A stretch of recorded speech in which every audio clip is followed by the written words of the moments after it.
आज मार्केट खोला और वहां स्क्रीन लाल, पोर्टफोलियो में भूचाल सा आ गया है और हर तरफ से, हर एक्सपर्ट से बस एक ही नाम सुनने को मिल रहा है, क्रूड ऑयल यानी कच्चा तेल।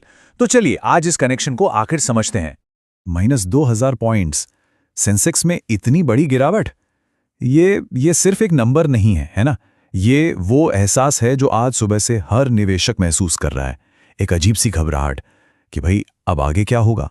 और इस पूरे पैनिक के बीच, इस सारी अनिश्चितता के बीच, मार्केट ने जैसे अपना विलन ढूंढ लिया है।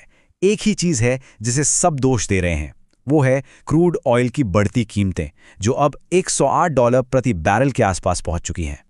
लेकिन सवाल यह है कि आखिर क्रूड ऑयल में ऐसी क्या बात है, क्यों इसके दाम बढ़ने से हमारा शेयर मार्केट इतना हिल जाता है? इस शक्ति के पीछे का राज क्या है? चलिए इसी कनेक्शन को डीकोड करते हैं। तो इसका पूरा कनेक्शन समझते हैं। ये एक डोमिनो इफेक्ट की तरह काम करता है, जहां एक चीज गिरती है और अपने साथ सब कुछ नीचे ले जाती है। देखते हैं कैसे। देखिए, सबसे पहली और सीधी सी बात, भारत दुनिया के टॉप तेल आयाकों में से एक है। मतलब हमारी ज्यादातर जरूरत बाहर से खरीद कर पूरी होती है। अब इसका मतलब साफ है, जब हम किसी चीज के लिए इतने निर्भर होते हैं तो उसके दाम बढ़ने का सीधा असर हमारी अर्थव्यवस्था पर पड़ेगा ही पड़ेगा। और ये असर होता कैसे है? इसकी ना एक सीधी सी 4 स्टेप की कहानी है। स्टेप 1, भारत ने महंगा तेल खरीदा।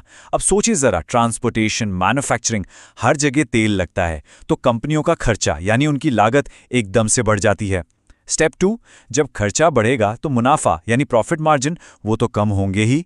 स्टेप 3, और जैसे ही मार्केट को ये खबर लगती है कि अरे कंपनियों का प्रॉफिट कम होने वाला है, तो शुरू होता है स्टेप 4। सब लोग डर के मारे अपने शेयर बेचने लगते हैं, पैनिक सेलिंग, और इसका नतीजा मार्केट क्रैश। तो सवाल यह है कि क्या ये सब पहली बार हो रहा है? बिल्कुल नहीं। चलिए थोड़ा इतिहास में जाकर देखते हैं कि पहले जब ऐसे तेल के झटके आए हैं तब मार्केट ने कैसा व्यवहार किया है। और यहां ना एक बहुत ही दिलचस्प पैटर्न दिखता है। जरा 2008 पर गौर कीजिए। तेल $147 तक चला गया था और मार्केट 60% से भी ज्यादा गिरा था। सोच सकते हैं? लेकिन कमाल की बात यह है कि सिर्फ 2 साल में मार्केट ना सिर्फ उबर गया बल्कि आगे निकल गया। 2022 में भी कुछ ऐसा ही हुआ। इतिहास एक ही चीज बार बार सिखाता है, मार्केट ऐसे झटके झेलता है और फिर पहले से भी मजबूत होकर वापस आता है। सोचिए, 2008 में 63% की गिरावट, ठीक होने में सिर्फ 2 साल लगे, और आज मार्केट उन स्तरों से 4 गुना ऊपर है। इससे एक बात साफ हो जाती है, जो चीज आज हमें एक तबाही लग रही है वो लंबे समय में एक मौका भी हो सकती है। ठीक है, इतिहास से तो हमने सीख लिया, लेकिन अब आते हैं सबसे जरूरी सवाल पर। ऐसे हालात में एक निवेशक को आखिर करना क्या चाहिए? क्या है सही गेम प्लान? देखिए, यहां 2 सीधे सीधे नियम हैं। पहला, क्या करें? अपनी SIPs चलती रहने दें। उसे रोकना मतलब सस्ते में खरीदने का मौका खोना। और दूसरा, क्या न करें? घबराकर बेचना नहीं है। और हां, मार्केट का बॉटम पकड़ने की कोशिश वो तो भूल ही जाइए, वो किसी से नहीं होता। एक मुश्त निवेश करना है तो आराम से किश्तों में कीजिए।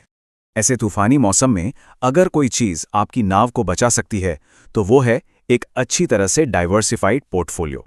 मतलब अपने पैसे को लार्ज, मिड, स्मॉल कैप सब में फैला कर रखें। किसी एक सेक्टर या थीम पर बड़ा दाव मत लगाइए, क्योंकि जब आपका पैसा अलग अलग जगह लगा होता है तो एक जगह का नुकसान दूसरी जगह के फायदे से बैलेंस हो जाता है। एसेट एलोकेशन ही सबसे बड़ी सुरक्षा है। लेकिन ये सब तो हुई रणनीति की बात। असली परीक्षा अभी बाकी है, और वो परीक्षा अर्थशास्त्र की नहीं बल्कि मनोविज्ञान की है। और यही है इस पूरी कहानी का सबसे जरूरी सबक। ये मार्केट की गिरावट इस बात की परीक्षा नहीं है कि नंबर्स कितने अच्छे समझते हैं।